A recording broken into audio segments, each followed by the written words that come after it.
मां गंगा, यमुना, सरस्वती के पावन तट पे बसा प्रयागराज की धरती के हम शीश झुकाए के प्रणाम करत है।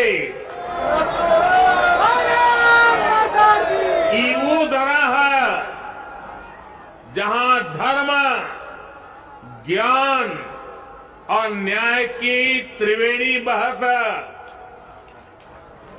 तीर्थन के तीर्थ प्रयागराज में आए के हमेशा ही एक अलग ही पवित्रता और ऊर्जा का एहसास होता है।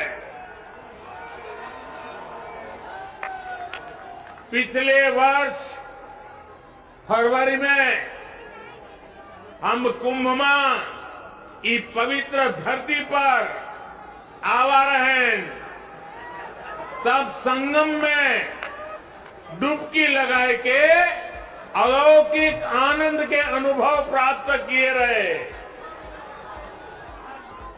तीर्थराज प्रयाग की ऐसी पावन भूमि को मैं हाथ जोड़कर प्रणाम करता हूं। आज हिंदी साहित्य जगत के सर्वमान्य आचार्य महावीर प्रसाद द्विवेदी जी की पुण्यतिथि भी है।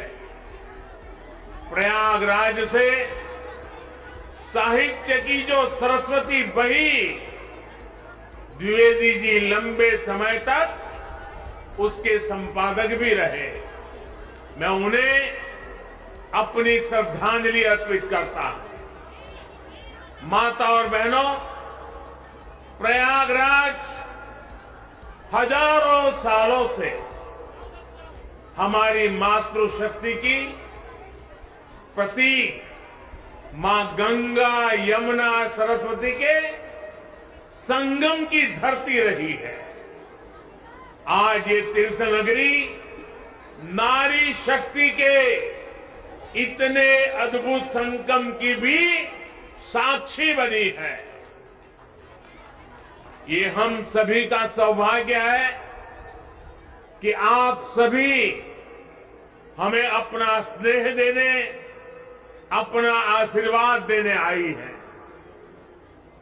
माताओं बहनों, मैं यहां मंच पर आने से पहले मैंने बैंकिंग सखियों से, स्व सहायता समूह से जुड़ी बहनों से और कन्या सुमंगला योजना की लाभार्थी बेटियों से बात की। ऐसे ऐसे भाव, ऐसी ऐसी आत्मविश्वास से भरी बातें, माताओं बहनों, हमारे यहां एक कहावत है, प्रत्यक्षे किम प्रमाणम, यानी जो प्रत्यक्ष है, जो सामने है, उसे साबित करने के लिए कोई प्रमाण की जरूरत नहीं पड़ती। यूपी में विकास के लिए, महिलाओं के सशक्तिकरण के लिए जो काम हुआ है वो पूरा देश देख रहा है।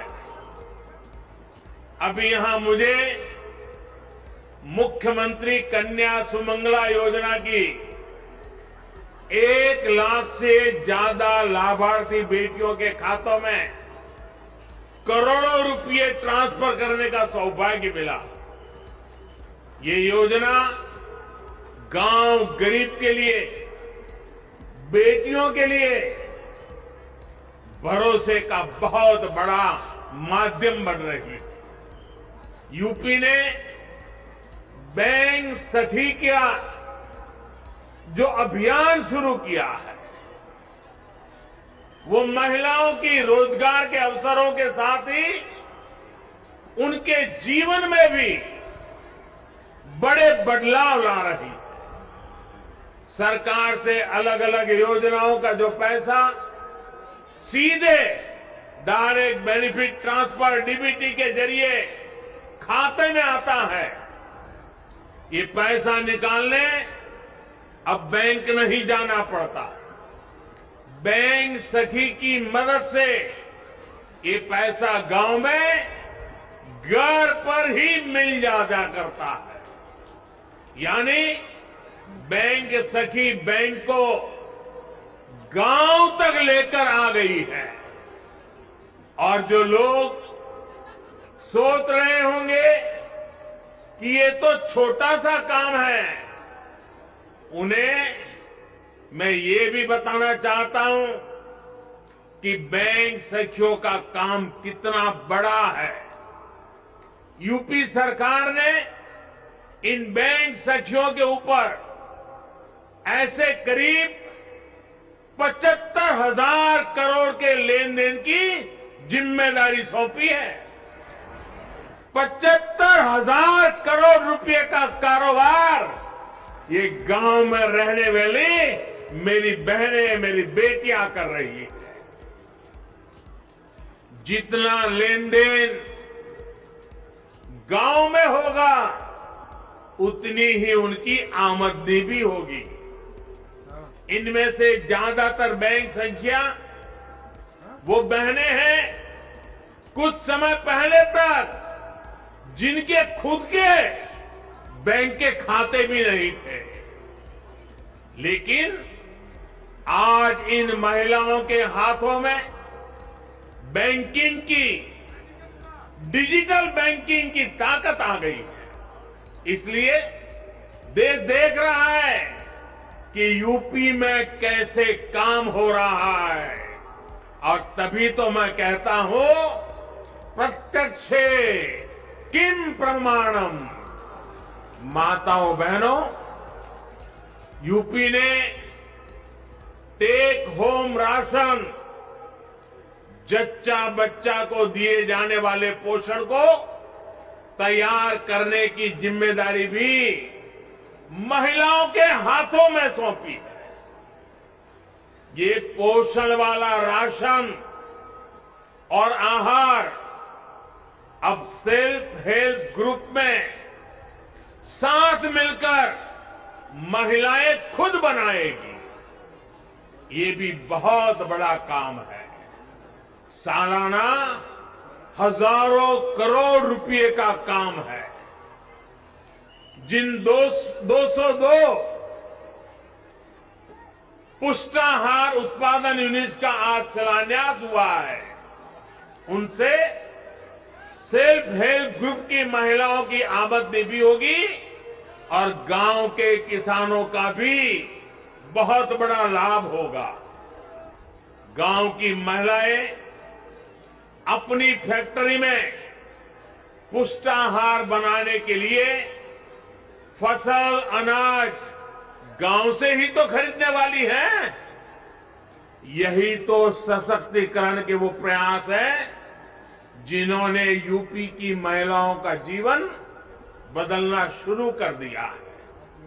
सरकार अलग अलग सेक्टर्स में स्वयं सहायता समूहों को जो सहायता दे रही है,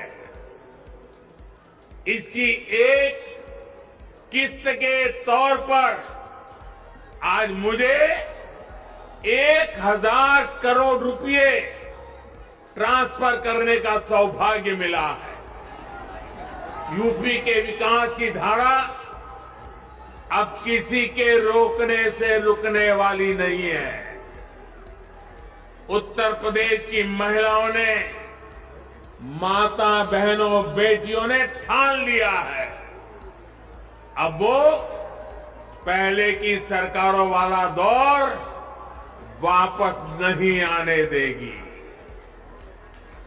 डबल इंजन की सरकार ने यूपी की महिलाओं को जो सुरक्षा दी है, जो सम्मान दिया है, उनकी गरिमा बढ़ाई है, वो अभूतपूर्व है।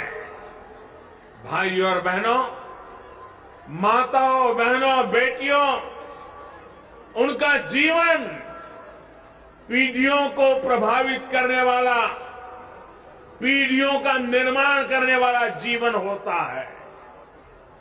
एक बेटी का सामर्थ्य, उसकी शिक्षा, उसका कौशल सिर्फ परिवार ही नहीं, समाज की, राष्ट्र की दिशा तय करती है।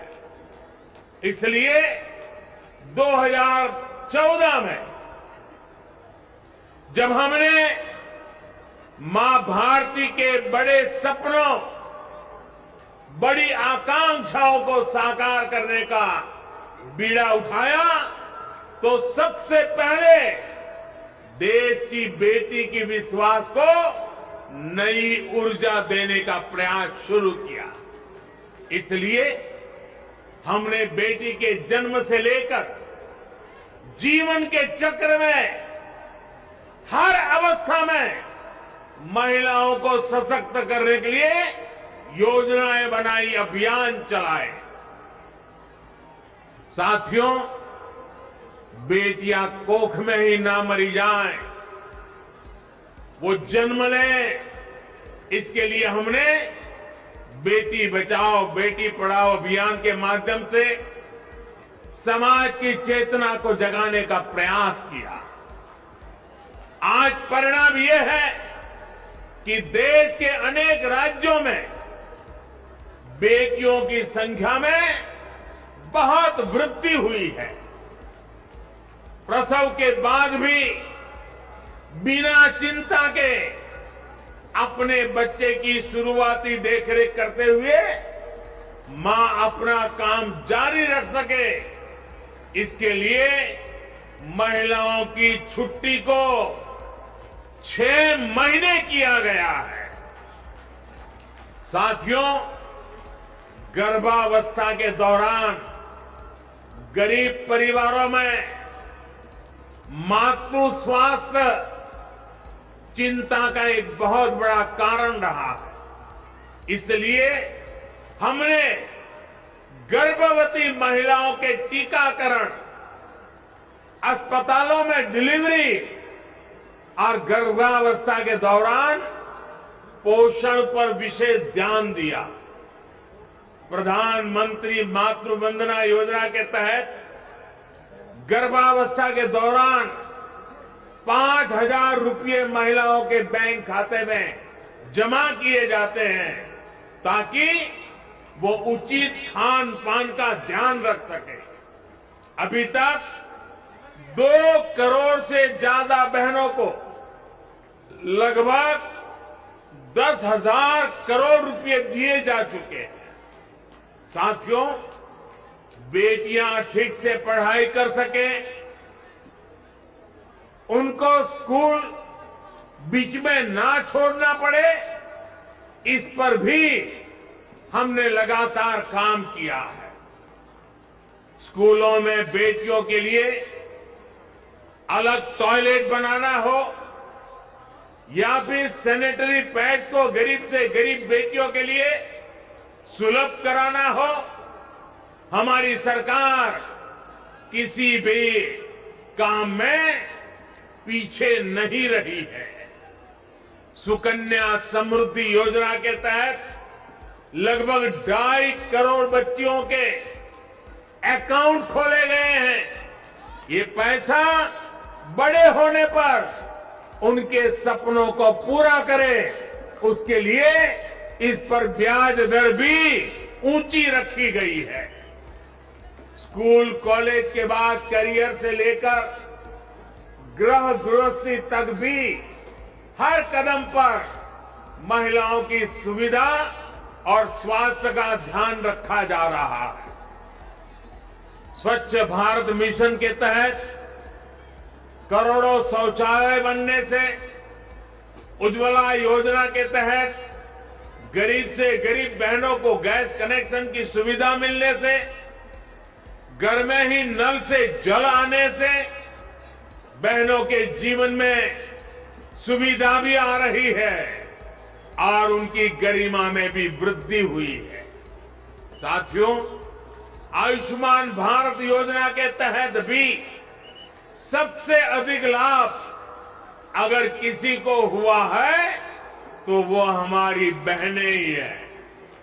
चाहे वो अस्पतालों में डिलीवरी हो या फिर दूसरा इलाज, पहले पैसे के अभाव में बहनों के जीवन पर संकट रहता था। अब 5 लाख रुपए तक के मुफ्त इलाज की सुविधा मिलने से उनकी ये चिंता दूर हो गई है। माताओं बहनों, भारतीय समाज में हमेशा से माताओं बहनों को सर्वोपरि दर्जा दिया गया है, लेकिन आज एक सच्चाई की तरफ भी मैं आपका, पूरे देश का ध्यान दिलाना चाहता हूं। हमारे यहां परंपरा से सदियों तक, दशकों तक ऐसी व्यवस्था रही कि घर और घर की हर संपत्ति को केवल पुरुषों को ही अधिकार समझा जाने लगा। घर है तो किसके नाम? पुरुषों के नाम। खेत है तो किसके नाम? पुरुषों के नाम। नौकरी दुकान पर किसका हाथ? पुरुषों का। आज हमारी सरकार की योजनाएं इस असमानता को दूर कर रही है। प्रधानमंत्री आवास योजना इसका सबसे बड़ा उदाहरण है। प्रधानमंत्री आवास योजना के तहत जो घर दिए जा रहे हैं वो प्राथमिकता के आधार पर महिलाओं के ही नाम से बन रहे हैं। अगर मैं यूपी की ही बात करूं तो यूपी में 30 लाख से अधिक घर पीएम आवास योजना के बनाए गए। इनमें से करीब 25 लाख घरों की रजिस्ट्री में महिलाओं का ही नाम है। आप अंदाजा लगा सकते हैं, पहली बार यूपी में 25 लाख महिलाओं के नाम उनका घर हुआ है। जिन घरों में पीढ़ियों से किसी महिला के नाम पर कोई संपत्ति नहीं थी, आज वो पूरे के पूरे घर किसी महिला के ही नाम है। यही तो होता है महिलाओं का सशक्तिकरण, सच्चा सशक्तिकरण। यही तो होता है विकास। माताओं बहनों, मैं आज आपको एक और योजना के बारे में बताना चाहता हूं। ये योजना है केंद्र सरकार की स्वामित्व योजना। स्वामित्व योजना के तहत देश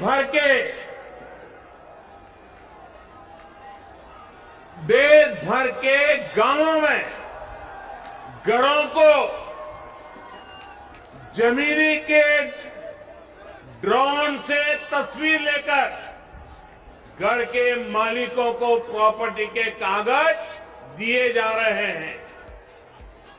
घरौनी दी जा रही है। ये घरौनी देने से घर की महिलाओं को प्राथमिकता दी जा रही है। अगले कुछ वर्षों में उत्तर प्रदेश के गांव में योगी जी की सरकार हर घर की मैपिंग कराकर ऐसे ही घरौनी देने का काम पूरा कर लेगी। फिर जो बने हुए घर है उनके कागज में भी घर की महिलाओं का नाम होगा, घर की माताओं का नाम होगा। साथियों, रोजगार के लिए, परिवार की आमदनी बढ़ाने के लिए जो योजनाएं देश चला रहा है उसमें भी महिलाओं को बराबर का भागीदार बनाया जा रहा है। मुद्रा योजना आज गांव-गांव में गरीब परिवारों से भी नई नई महिला उद्यमियों को प्रोत्साहित कर रही है। इस योजना के तहत मिले कुल ऋण में से लगभग 70% महिलाओं को दिए गए हैं। दीनदयाल अंत्योदय योजना के जरिए भी देश भर में महिलाओं को सेल्फ हेल्प ग्रुप की और ग्रामीण संगठनों से जोड़ा जा रहा है। महिला स्वयं सहायता समूह की बहनों को तो मैं आत्मनिर्भर भारत की चैंपियन मानता हूं। मैं स्वयं सहायता समूह असल में राष्ट्र सहायता समूह है। इसलिए राष्ट्रीय आजीविका मिशन के तहत 2014 से पहले के 5 वर्षों में जितनी मदद दी गई, बीते 7 साल में उसमें लगभग 13 गुना बढ़ोतरी गई है। 13 गुना बढ़ोतरी। हर सेल्फ हेल्प ग्रुप को पहले जहां 10 लाख रुपए तक का बिना गारंटी का ऋण मिलता था, अब ये सीमा भी दोगुनी यानी 20 लाख की गई है। माताओं और बहनों, शहर हो या गांव, महिलाओं के लिए हमारी सरकार हर छोटी बड़ी मुश्किलों को ध्यान में रखते हुए फैसले ले रही है।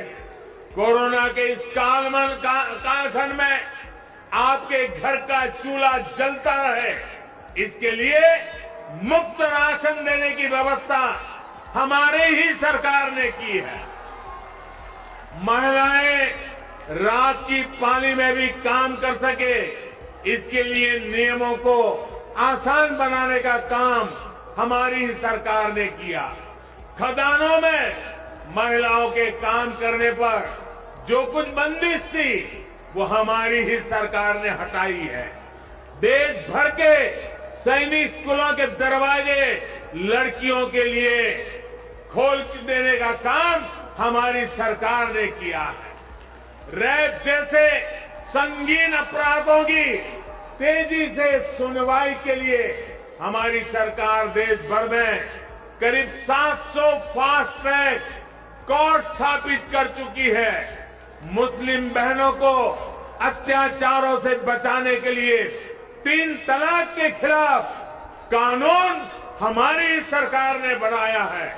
साथियों, बिना किसी भेदभाव, बिना किसी पक्षपात, डबल इंजन की सरकार बेटियों के भविष्य को सशक्त करने के लिए निरंतर काम कर रही है। अभी कुछ दिन पहले ही केंद्र सरकार ने एक और फैसला किया है। पहले बेटों के लिए शादी की उम्र कानूनन 21 साल थी, लेकिन बेटियों के लिए ये उम्र 18 साल की ही थी। बेटियों भी चाहती थी कि उन्हें उनकी पढ़ाई लिखाई के लिए, आगे पढ़ने के लिए समय मिले, बराबर अवसर मिले। इसलिए बेटियों के लिए शादी की उम्र को 21 साल करने का प्रयास किया जा रहा है। देश ये फैसला बेटियों के लिए कर रहा है, लेकिन किसको इससे तकलीफ हो रही है, ये सब देख रहे हैं। भाई और बहनों, 5 साल पहले यूपी की सड़कों पर माफिया राज था। यूपी की सत्ता में गुंडों की हड़क हुआ करती थी। इसका सबसे बड़ा भुक्तभोगी कौन था? मेरी यूपी की बहन बेटियां थी। उन्हें सड़क पर निकलना मुश्किल हुआ करता था, स्कूल कॉलेज जाना मुश्किल होता था। आप कुछ कह नहीं सकती थी, बोल नहीं सकती थी, क्योंकि थाने गई तो अपराधी बलात्कारी की सिफारिश में किसी को फोन आ जाता था। योगी जी ने इन गुंडों को उनकी सही जगह पहुंचाया है। आज यूपी में सुरक्षा भी है, यूपी में अधिकार भी है। आज यूपी में संभावनाएं भी है। आज यूपी में व्यापार भी है। मुझे पूरा विश्वास है, जब हमारी माताओं बहनों का आशीर्वाद है, इस नई यूपी को कोई वापस अंधेरे में नहीं धकेल सकता। भाई और बहनों, आइए प्रयागराज की पुण्य भूमि से ये संकल्प लें, हमारा यूपी आगे बढ़ेगा, हमारा यूपी नई ऊंचाइयां छुएगा। आप सभी माताओं बहनों, आपके आशीर्वाद के लिए, आपके समर्थन के लिए और यूपी के आगे बढ़ाने में आपकी सहभागिता के लिए मैं फिर से एक बार आपको आदरपूर्वक नमन करता हूं। आपका हृदय से बहुत बहुत धन्यवाद करता हूं।